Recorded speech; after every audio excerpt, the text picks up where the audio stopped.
Sekarang waktunya kita ngomongin film Korea lagi ya di bulan ini. Film yang mungkin baru aja tayang sih nih di platform streaming Catch Play. Yes, The Girl on a Bulldozer. Ini apanya? The Girl in the Window. Iya. The Girl with the Dragon Tattoo. Ya itu bisa sih karena tatonya kan sama. Iya bener sama ya. Iya sih. Terus sama apa? Apalagi? Girl on the Train. Oh iya, banyak lah pokoknya judul-judul The Girl on the Ini adalah film Korea yang aku baca sih, dia tayang pertama kali di Busan International Film Festival tahun lalu ya. Jadi hitungannya ya belum setahun lah filmnya. Oktober baru tayang di Busan dan tahun ini ada di Catch Play ya. Kalian bisa nonton di Catch Play, langganan aja, harganya murah, mulai dari 45.000 ya. Kalian bisa nonton ini sama film-film keren lainnya. Menceritakan tentang wanita remaja lah ya. Dia ini adalah wanita remaja yang bermasalah nampaknya ya. Karena di awal film kita lihat dia ngegebugin orang gitu ya. Dengan tato naganya di tangan ya. Ngeri kan lu? Gila lo, tatonya dari sini sampai sini. Yes, gokil ya. The Girl with the Dragon Tattoo ini. Dia hidup sederhana sama ayahnya dan adiknya ya. Ayahnya punya restoran ya, restoran Chinese food gitu. Tapi ternyata ayahnya terlilit hutang. Di suatu pagi, ayahnya pergi entah kemana, terus tiba-tiba si cewek ini yang diperankan sama Kim Hyun ini mendapati kalau bapaknya ini katanya kecelakaan gitu ya. Dan akhirnya dia penasaran apa yang sebenarnya terjadi. Mungkin ada kemiripan ya, karena kan judul-judul yang disebutin The Girl on the Window, The Girl with the Dragon Tattoo, The Girl apalagi lah on the Train gitu kan. Intinya dari rasa curiga, rasa penasaran ya kan, pengen memiliki sesuatu, mungkin di situ kali ya. Judulnya kenapa disebut kayak gini. Dia kan cuek ya, kayak bodo amat gitu. Bapaknya kan punya restoran gitu, tapi dia kayak nggak mau bantu. Tiba-tiba setelah dia kehilangan bapaknya, dari nggak tahu apa harus mau tahu. Iya benar. Jadi kayak harus menghadapi semuanya gitu loh. Jadi kayak wah gila, bisa kejadian dong pasti ya, sama siapa aja ya nggak sih? Kita nggak tahu taunya bapaknya punya rahasia apa, utang kalau di sini kan ya, utang dan lain-lainnya. Terus aku juga suka sih karakter cewek ini karena dia tuh kan cuek, terus brutal, yang brutal lah ya. Terus muka tengil-tengilnya kan dapet. Terus ini loh, untuk anak seumuran segini, kayak belasan tahun gitu kan emang benar. Iya nggak sih, cocok ya, maksudnya nggak tahu takut, bodo amat, kayak nggak mikir panjang gitu. Nah anak ini gini banget. Ini mungkin bisa masuk juga film remaja ya, soalnya kan emang benar-benar sentral karakternya ya ini si Kim Hyun ini gitu kan, karakter yang dia mainin gitu. Mungkin bisa jadi kayak coming of age tapi versi lebih kelam aja kali ya. Karena kan bukan masalah percintaan, bukan masalah apa, tapi ini masalah keluarga gitu loh. Si cara penceritanya juga menarik sih, karena di awal kita ya emang disimpan dulu nih rahasia bapaknya ngapain gitu ya. Sampai nanti babak 2 mau ke babak 3 baru tuh di reveal gitu ya, dikit flashback gitu. Jadi mulai paham lah, oh ada begini toh gitu ya. Di awal kan kita dibikin penasaran dulu gimana caranya si karakter Kim Hyun ini nyari tahu gitu apa yang terjadi. Jadi kayak serasa diajak investigasi, tapi di akhir mulai dibuka dikit-dikit gitu ya, biar kita bisa merangkai apa yang sebenarnya terjadi. Sebenarnya di awal tuh kita kayak dibikin sebel nggak sih sama bapaknya dulu? Iya kan, bapaknya tuh aduh anjir. Kabur, udah gitu dibilang nyuri mobil orang, gitu, jadi terus kan mabok gitu-gitu. Jadi kayak oh terus berjudi ya kan. Jadi kayak kita sebel banget, pantesan anaknya jadi bete juga gitu kan.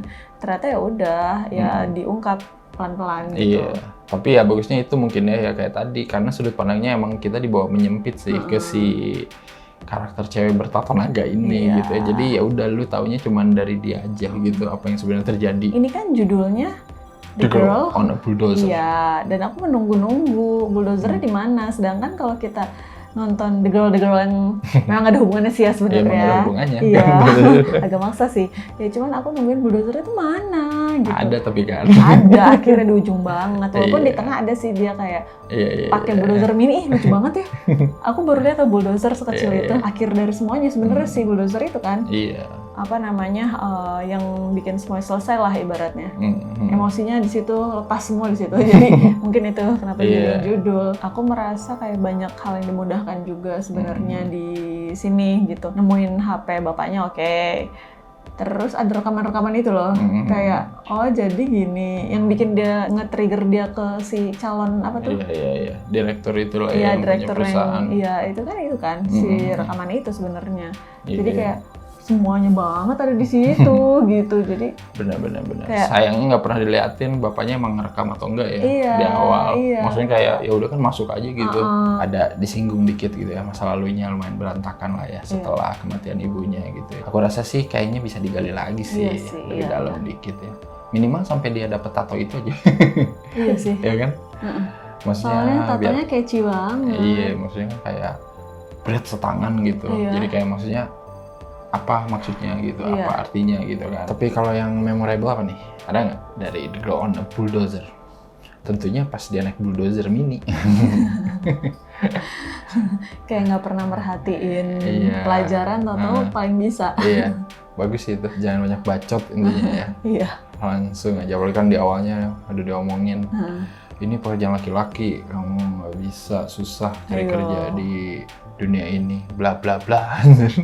Taunya dengan santuinya dia lagi nelpon, terus set, sebel. Bagus sih itu.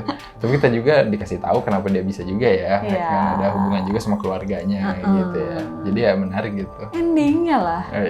Terbaik. Iya benar ya, setelah semuanya yang dilakukan gitu ya. Ternyata bapaknya tuh ya gitu dia masih peduli lah gitu ya. Sudah merencanakan Tapi gitu. Hamin satu banget gak sih? Lu gak akan bisa menang kali ya lawan orang punya duit gitu ya. Jadi mungkin harus kayak gitu sih, tapi ya cukup sedih sih. Bagian itu ya. Jadi pas tahu kayak gitu terus bapaknya matinya juga pelan-pelan lagi ya. Nah itu bete sih sebenarnya. Kalau di film Korea kan kita suka lihat ada orang dikeplak gitu ya kepalanya. Oh iya benar. Iya. Nah ini dia masuk kantor polisi kan dikeplak kepalanya. Langganan lo di sini gitu. Terus dia bangun dikeplak lagi tuh polisi. Pakai buku. Polisi senior lagi kayaknya. Ya benar sih. Setuju aku. Kurang ajar lagi ya, keplak-keplak aja. Iya pas banget gitu ya. Karakter dia kan emang gitu ya, berapi-api. Jadi aku harap karena polisi takut enggak disajar saja kayak itu. Kayak gitu, kayak diem dulu lagi gini.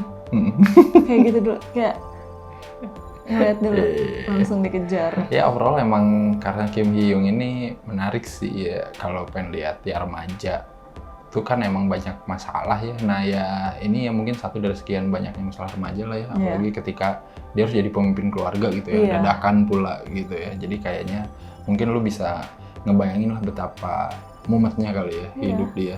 Yang adik kecil lagi, rumah mau diambil, aduh udah deh.